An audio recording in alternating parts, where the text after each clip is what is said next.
Good morning to everyone. आपका दोस्त आपका भाई सागर फिर से आपके साथ एक नए सेशन के साथ। आज जो हमारा सेशन है बेहतरीन सेशन है। अभी जैसे मैं फिजिक्स का भी एक सीरीज चला रहा था, मैं कुछ दिन पहले हमने पढ़ा यूनिट एंड डायमेंशन, फिर हमने पढ़ा न्यूटन्स लॉ। अब पढ़ रहे हैं हम गुरुत्वाकर्षण, ग्रेविटेशन, ठीक है। उसके बाद आज हम ग्रेविटेशन में बहुत सारी चीज़ को पढ़ेंगे, ठीक है। क्या क्या है, उसके बाद गुरुत्वीय त्वरण क्या है, ठीक है। उसके बाद फिर हम आपको पढ़ेंगे न्यूटन्स लॉ ऑफ ग्रेविटेशनल क्या होता है। हर एक चीज़ को हम डिटेल में जानेंगे, फिर इसका न्यूमेरिकल्स भी करेंगे आगे। तो मैं चाहता हूँ जहाँ से क्वेश्चन बनते हैं फिजिक्स में, यहाँ से क्वेश्चन बनता है। अगर हम थ्योरी बेसिस पे जाते हैं थ्योरी में भी बनते हैं, अगर न्यूमेरिकल बेसिस पे जाते हैं न्यूमेरिकल में भी बनते हैं, ठीक है ना। तो इस हर एक ऐसा टॉपिक को हम लोग कवर करेंगे जहाँ से क्वेश्चन बनते हैं। फिजिक्स आपको पता ही है, आने वाले एग्ज़ाम ग्रुप डी में तो साइंस 25 नंबर का होता है, जहाँ से आपको हर एक पोर्शन को कवर करना होता है। फिर हम केमिस्ट्री में घुसेंगे, फिर हम बायोलॉजी में जाएंगे, ठीक है। तो धीरे धीरे हम हर एक टॉपिक को कवर करेंगे और वही टॉपिक को पढ़ेंगे जो VVI है एग्ज़ाम पॉइंट ऑफ व्यू से, ठीक है। चलिए हम लोग पढ़ते हैं गुरुत्वाकर्षण, ग्रेविटेशनल, ठीक है।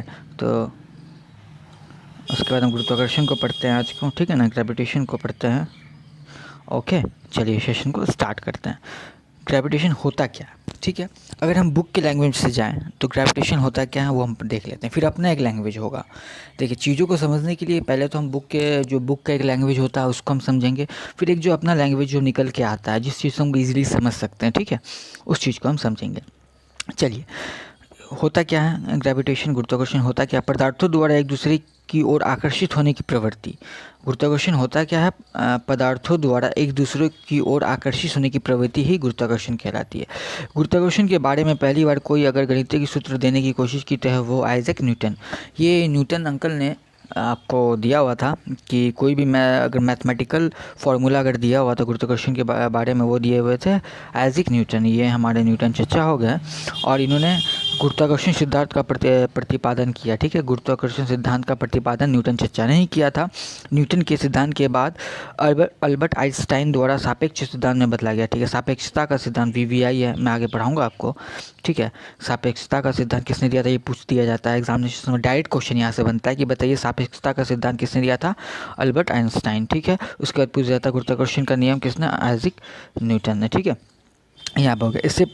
इससे पूर्व पहले वराह मिहिर ने कहा था कि किसी प्रकार की शक्ति की वस्तुएं को पृथ्वी पर चिपकाए रखती है। किसी कोई एक शक्ति है जो वस्तुओं को पृथ्वी पर चिपकाए रखती है। देखिए, पहली बात यहाँ से हमें क्या पता चलता है न्यूटन के बारे में कि गुरुत्वाकर्षण के बारे में कि पदार्थ द्वारा एक दूसरे की ओर आकर्षित करने की प्रवृत्ति ही ग्रेविटेशन है, ठीक है, गुरुत्वाकर्षण है।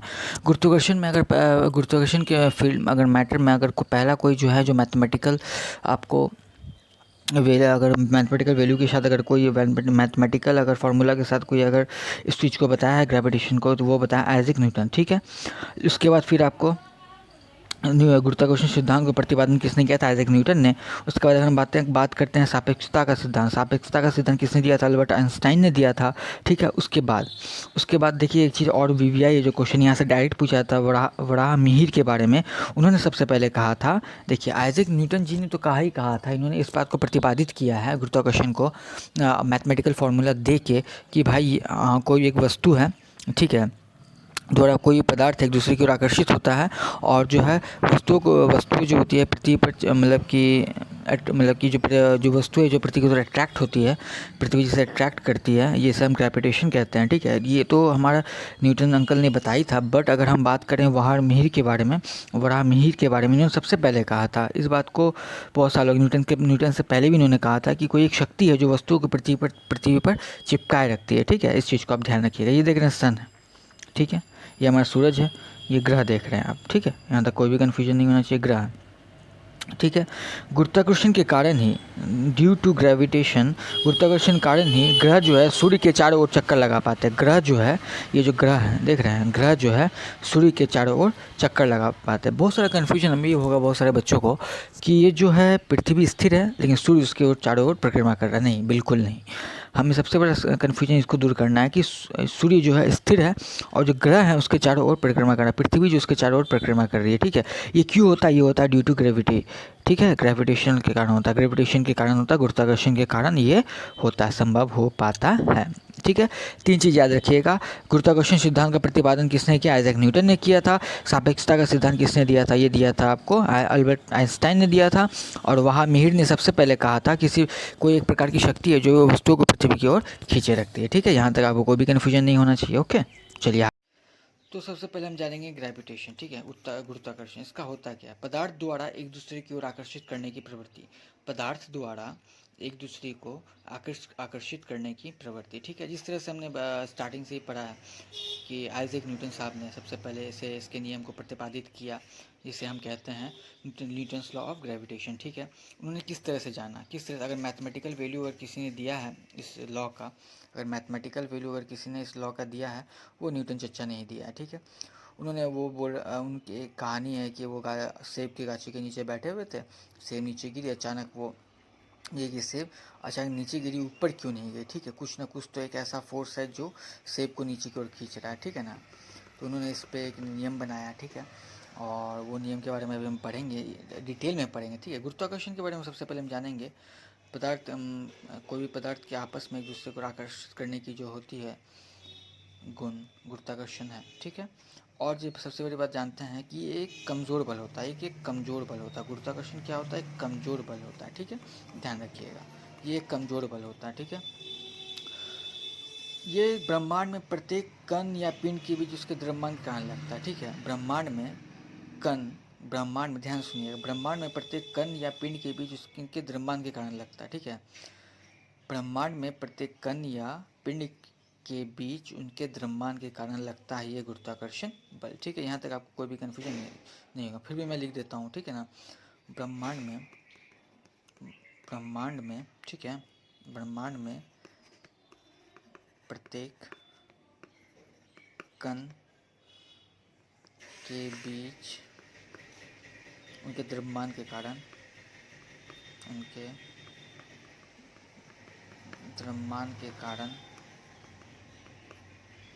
लगता है, ठीक है। आपको ध्यान देना है इस चीज़ को। गुरुत्वाकर्षण ग्रेविटेशन क्या होता है? ये कमज़ोर बल होता है, ठीक है। कमज़ोर बल बोल लीजिए या छीन बल बोल लीजिए, ठीक है, कमज़ोर बल होता है। ब्रह्मांड में प्रत्येक कण के बीच उनके द्रव्यमान के कारण लगता है कौन? गुरुत्वाकर्षण बल, ठीक है। यहाँ तक कोई भी कन्फ्यूजन नहीं हो जाएगा। पदार्थ के बीच आपस में जो ये आकर्षण होता है, ठीक है, दो पदार्थ के बीच जब आपस में आकर्षण होता है, ठीक है ना, एक ग्रेविटेशनल, ये होता है ग्रेविटी के कारण, ठीक है, ग्रेविटेशन के कारण होता है, ठीक है। आपको याद है कोई भी वस्तु अगर ऊपर फेंकते हैं तो वो नीचे आ जाती है तुरंत, तो क्या होता है? ये पृथ्वी का ग्रेविटेशनल फोर्स है जो उस वस्तु को नीचे की ओर खींचती है। देखिए, उसके बाद इसका ये तो न्यूटन चचा ने कहा। उसके बाद आइजैक न्यूटन ने क्या कहा कि हर एक, ये बस एक ऐसा नहीं कि पृथ्वी में हर एक पिंड, हर एक कण के बीच आपस में अपना एक ऐसी शक्ति होती है जो उसे आपस में एक दूसरे के लिए खींचती है, ठीक है, एक दूसरे की ओर खींचती है, ठीक है। उसके बाद आपको उसका मोहर साहब ने क्या कहा था? मोहर साहब ने ये कहा, सबसे पहले कहा था कि कोई ना कोई ऐसी एक शक्ति है जो वस्तुओं को पृथ्वी की ओर खींचती है, मतलब उस वस्तुओं को पृथ्वी को चिपकाए रहती है, ठीक है ना। इन्होंने मोहर साहब ने कहा था। किसने कहा था?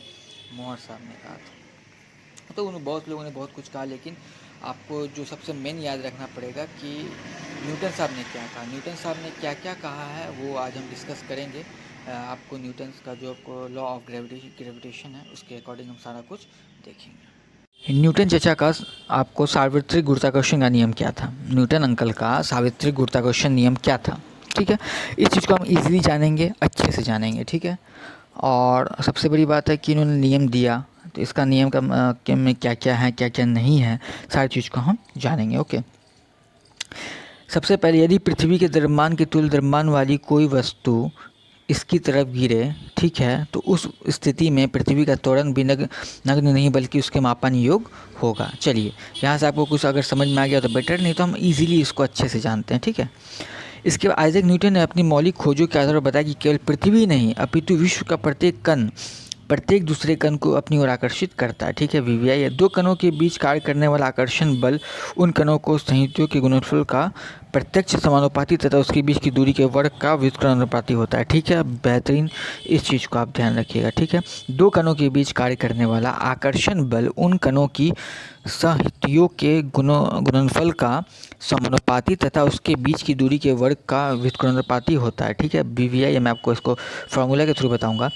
कणों के बीच कार्य करने वाली पारस्परिक आकर्षण को हम गुरुत्वाकर्षण ग्रेविटेशन कहते हैं तथा उसके उत्पन्न बल को हम फोर्स ऑफ ग्रेविटेशन कहते हैं, गुरुत्वाकर्षण बल कहते हैं। न्यूटन द्वारा प्रतिपादित उपयुक्त नियम को न्यूटन का गुरुत्वाकर्षण नियम कहते हैं। न्यूटन जी ने यह कहा था कि दो कणों के बीच कार्य करने वाला आकर्षण बल उन कणों की संयुक्तों के गुणनफल का समानुपाती तथा उसके बीच की दूरी का व्युत्क्रमानुपाती होता है। ठीक है, ये तो आपको थ्योरी के माध्यम से हो गया। अगर मैं इसको अगर फार्मूला बेस्ड अगर मैं लेके जाऊँ अगर फार्मूला बेस्ड तरीके से, तो आपको इजीली समझ में आएगा। ठीक है, इस चीज़ का आप खाली ध्यान रखिएगा। इसको हम कहते हैं गुरुत्वाकर्षण, और जो बल लगता है उसे हम कहते हैं गुरुत्वाकर्षण बल। ठीक है, फोर्स ऑफ ग्रेविटेशन। ठीक है, और इस नियम को जो न्यूटन चचा ने आपको इस नियम को दिया है, तो इसे लॉ ऑफ ग्रेविटेशन कहते हैं, न्यूटन का गुरुत्वाकर्षण नियम। कभी कभी इस नियम को गुरुत्वाकर्षण का प्रतिलोम वर्ग नियम, इन्वर्स स्क्वायर लॉ भी कहा जाता है। ठीक है, उपयुक्त नियम को सूत्र के रूप में अगर हम व्यक्त किया जाता है, M1 और M2 नाम का दो पिंड होता है। M1 और M2 मैं आपको अभी बताने वाला हूँ। M1 और M2 पिंड होगा और उनके बीच का दूरी d होगा। कहीं कहीं आपको ये दूरी r भी दिया रहेगा। क्या क्या दिया रहेगा? r भी। ठीक है, ये दूरी r भी दिया रहता है आपको। ठीक है, और इनके बीच का कार्य करने वाला बल क्या होता है? F। ठीक है, ये बल होता है गुरुत्वाकर्षण बल होता है, फोर्स ऑफ ग्रेविटेशनल। ठीक है, यहाँ तक आपको कोई भी दिक्कत नहीं, मैं उसको आपको सूत्र के माध्यम से, फॉर्मूला के माध्यम से मैं आपको बताता हूँ। फॉर्मूला के अकॉर्डिंग आपको पता, एफ आपको पता चल गया, गुरुत्वाकर्षण बल हो गया, जी हो गया एक समानुपाती नियतांक हो गया, कांस्टेंट हो गया, M1 हो गया एक पिंड, M2 हो गया एक पिंड, और डी हो गया यहाँ पे डिस्टेंस। अगर इसको हम बात करें, कहीं कहीं बुक में आपको आर भी मिलेगा, लेकिन कहीं कहीं आपको डी भी मिलेगा। ठीक है, आर और डी से आपको बिल्कुल भी कन्फ्यूज नहीं होना है। ओके, यहाँ तक गुरुत्व नियतांक ग्रेविटेशनल कांस्टेंट कहते हैं। ठीक है, इसे हम ग्रेविटेशनल कांस्टेंट कहते हैं जी को। ठीक है, इस नियतांक की वीमा डायमेंशन और आंकिक मान प्रयुक्त इकाई पर निर्भर करता है। किसी पिंड पृथ्वी का लगने वाले आकर्षण बल की गणना की जा सकती है। ठीक है, किसी पिंड पर पृथ्वी के द्वारा लगने वाले आकर्षण बल की गणना करने के लिए ये फॉर्मूला सेटिस्फाई है। ठीक है, चलिए अब गैलीलियो साहब ने क्या कहा? गैलीलियो साहब ने भी कुछ ना कुछ कहा ही होगा। अगर न्यूटन चचा ने कुछ कहा है तो गैलीलियो चचा भी कुछ कहेंगे, और गैलीलियो चचा क्या कहे हैं इसके बारे में हम डिटेल में भी पढ़ते हैं। ठीक है, गैलीलियो चचा ने कहा, कोई भी वस्तु ऊपर से गिरने पर सीधे पृथ्वी की ओर आ जाती है। ऐसा प्रतीत होता है कि मानो कोई अलक्ष्य और अज्ञात शक्ति उसे पृथ्वी की ओर खींच रही है। इटली के वैज्ञानिक गैलीलियो ने सर्वप्रथम इस तथ्य का प्रकाश डाला कि कोई भी पिंड जब ऊपर से गिरती है तब वो पृथ्वी के नियत त्वरण कांस्टेंट एक्सेलरेशन से पृथ्वी की ओर आती है।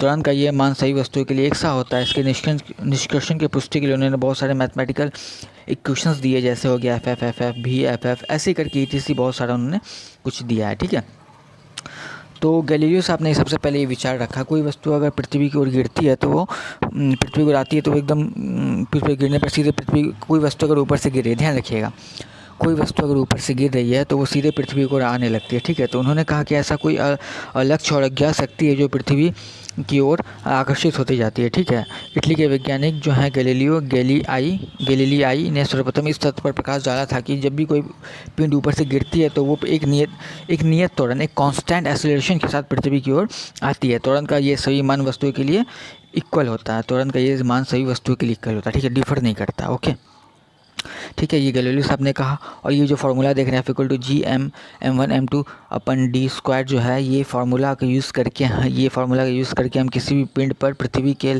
कारण लगने वाले आकर्षण बल की गणना की जाती है। ठीक है, यहाँ तक आपको कोई भी कन्फ्यूजन नहीं होगा। अगर ये यहाँ पे अगर R भी हो तो आपको बिल्कुल कन्फ्यूज़ नहीं होना है। चलिए आगे देखते हैं। अब हम देखते हैं न्यूटन लॉ ऑफ ग्रेविटेशन। ठीक है, न्यूटन्स का ग्रेविटेशन लॉ। ठीक है, इसमें क्या है, सबसे पहली बात है कि दो पिंड हैं। ठीक है, ये हो गया M1, ये हो गया M2। ठीक है, दो पिंड है, ध्यान रखिएगा, थ्योरी में जस्ट हमने पढ़ा, दो पिंड है M1 और M2।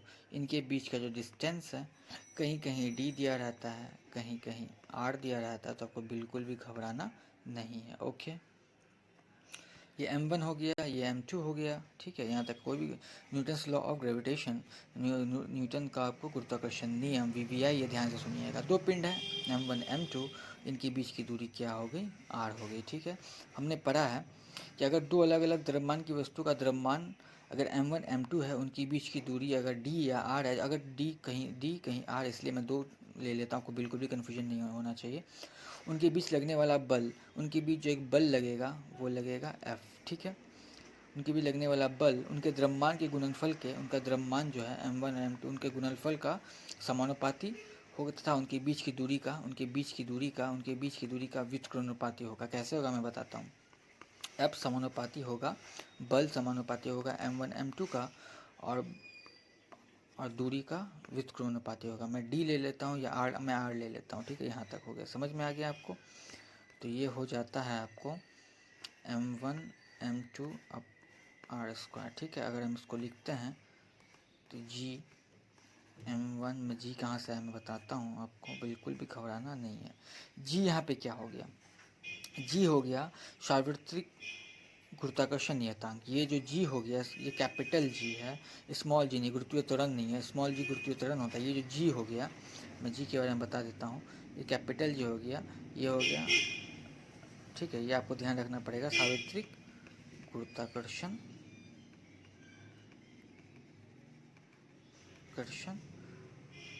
नियतांक, ठीक है। आपको यहाँ तक g, तो इस g को लेकर आपको बिल्कुल भी कंफ्यूज नहीं होना है, ये g कहाँ से आया, क्या आया, ठीक है ना। तो g m1 और m2 और अपन r स्क्वायर, ठीक है। r क्या हो गया, ये हमारा दूरी हो गया। m क्या हो गया, पिंड का पहला पिंड का द्रव्यमान, दूसरे पिंड का द्रव्यमान। g क्या हो गया, सार्वत्रिक गुरुत्वाकर्षण नियतांक। f क्या हो गया, बल, जो बल लगा है, ठीक है। यहाँ तक आपको कोई भी कन्फ्यूजन नहीं होना चाहिए। तो आगे देखते हैं जी के बारे में, जी का वैल्यू क्या होता है, ठीक है ना। जी का वैल्यू बहुत इंपॉर्टेंट है, हम जी का वैल्यू को समझेंगे अच्छे से। ये जो कैपिटल जी है और स्मॉल जी, दोनों के बारे में बात करेंगे जब जी की बात है। ये आपको हो गया सार्वत्रिक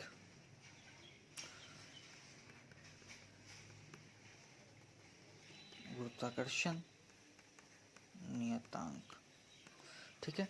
यहाँ तक आपको नियतांक, ठीक है। यहाँ तक आपको कोई भी कन्फ्यूजन नहीं होगा, ठीक है। इसका मान क्या होता है, जी का मान क्या होता है, आपको ध्यान रखना पड़ेगा। 6.67 इंटू 10⁻⁻11, और इसका जो यूनिट होता है न्यूटन पर सेकेंड kg स्क्वायर, ठीक है। यहाँ तक आपको कोई भी कन्फ्यूजन नहीं होना चाहिए। इसका फॉर्मूला, इस फॉर्मूला का वर्ड लेना है 6.67 इंटू 10⁻11 न्यूटन मीटर स्क्वायर और kg स्क्वायर, ठीक है। इसको एग्जामिनेशन में यहाँ से डायरेक्ट क्वेश्चन बनता है, भैया बताइए जी का मान, कैपिटल जी का मान क्या होता है, ठीक है। 6.67 इंटू 10⁻11 और उसका यूनिट क्या होता है, न्यूटन मीटर स्क्वायर अपन kg स्क्वायर, ठीक है। यहाँ से आपको कोई भी दिक्कत नहीं होना चाहिए। अगर हम जी की बात करें, स्मॉल जी, ये हो जाता है गुरुत्वीय त्वरण, ठीक है। ये हो गया गुरुत्वीय त्वरण, इसका मान आपको पता ही है 9.8 मीटर पर सेकंड स्क्वायर। यहाँ से आपको बिल्कुल भी स्मॉल जी कैपिटल जी में आपको बिल्कुल भी कंफ्यूज नहीं होना है। स्मॉल जी का मान होता है 9.8 मीटर पर सेकंड स्क्वायर, और कैपिटल जी जो होता है सार्वत्रिक गुरुत्वाकर्षण नियतांक 6.67 into 10⁻11 newton metre square kg square, ठीक है। यहाँ तक आपको कोई भी नहीं होगा। अब मैं आपको बता देता हूँ इसमें डिफरेंस क्या होता है, जी और इसमें कैपिटल जी और स्मॉल जी, क्योंकि एग्जामिनेशन में यहाँ से क्वेश्चन बन जाते हैं, इसलिए आपको बिल्कुल भी घबराना नहीं है। अगर हम ये बात करते हैं कैपिटल जी, ये बात करते हैं स्मॉल जी। कैपिटल जी में ये एक अदिश राशि है, ठीक है। ये एक अदिश राशि है, अदिश राशि, और ये क्या हो जाएगा, सदिश, स्केलर। ये हो गया वेक्टर, ये हो गया स्केलर, सदिश राशि, ठीक है। इसके बारे में हम डिस्कस करेंगे, सदिश राशि, अदिश राशि, ठीक है। जहाँ तक आपको कोई भी कन्फ्यूजन नहीं होना चाहिए, ठीक है। उसके बाद इसका मान आपको पता ही है 6.67 इंटू 10⁻11 न्यूटन मीटर स्क्वायर, ठीक है, kg स्क्वायर, ठीक है। अगर हम इसको ऐसे लिखते हैं,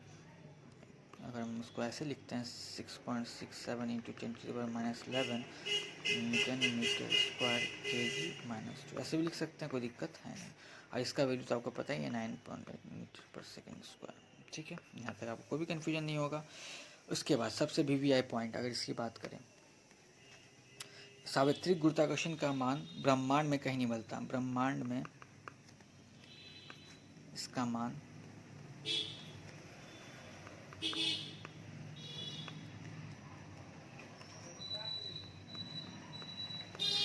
कहीं नहीं बदलता, ठीक है। इसका मान अलग अलग जगह अलग अलग होता है, ठीक है। बिल्कुल भी आपको कन्फ्यूजन नहीं होना है। कैपिटल जी और स्मॉल जी, ठीक है।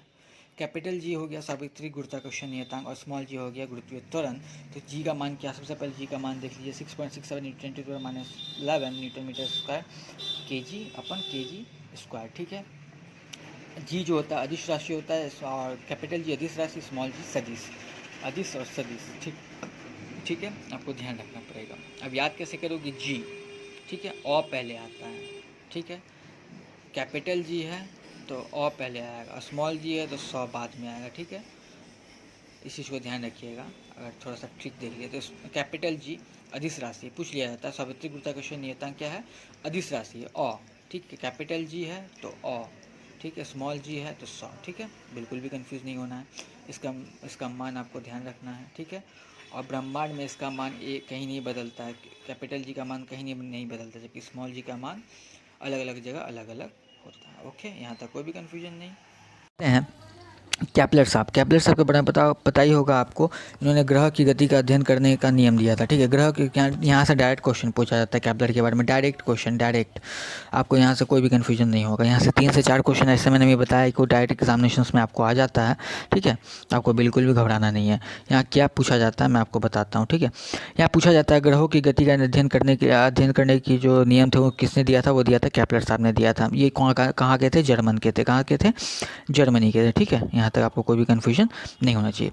देखिए कैपलर साहब के 3 नियम है। तो पहला नियम क्या था, सभी ग्रह सूर्य के चारों ओर दीर्घवृत्ताकार कक्षाओं में चक्कर लगाते हैं तथा सूर्य उन कक्षाओं के फोकस पर होता है।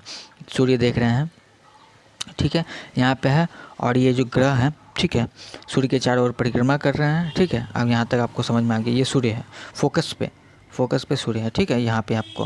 और ये जो ग्रह हैं, ठीक है, ये सारे ग्रह हैं, ओके, फोकस पर होता है। दूसरा नियम क्या कहता है, किसी भी ग्रह को सूर्य से मिलाने वाली रेखा समान समय में समान क्षेत्र पर पार करती है, अर्थात प्रत्येक ग्रह की क्षेत्रीय चाल एरियल वेलोसिटी नियत रहती है। अर्थात जब ग्रह सूर्य से दूर होता है तो उसकी चाल कम हो जाती है। जब ग्रह, ये देखिए, ग्रह सूर्य से जितनी दूर जाएगी इसकी चाल उतनी घटती जाएगी, ठीक है।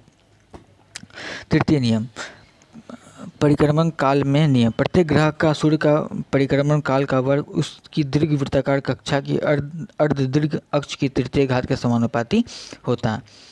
ये हो गया परिक्रमण काल का नियम। प्रत्येक ग्रह का सूर्य का परिक्रमण काल का वर्ग उसकी दीर्घवृत्ताकार कक्षा के अर्ध दीर्घ अक्ष की तृतीय घात के समानुपाती होता है, ठीक है। यहाँ तक आपको कोई भी कन्फ्यूजन नहीं हो। कैपलर का 3 नियम थे।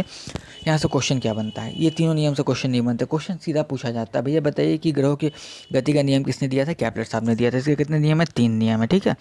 आपको याद रखना है, सूर्य से जो भी ग्रह आपको दूर चला जाए, मतलब दूरी जाता रहेगा, ठीक है। जितनी दूरी रहेगी उसकी चाल उतनी कम होती जाएगी, ठीक है। यहाँ तक आपको कोई भी कन्फ्यूजन नहीं होगा, हो गया।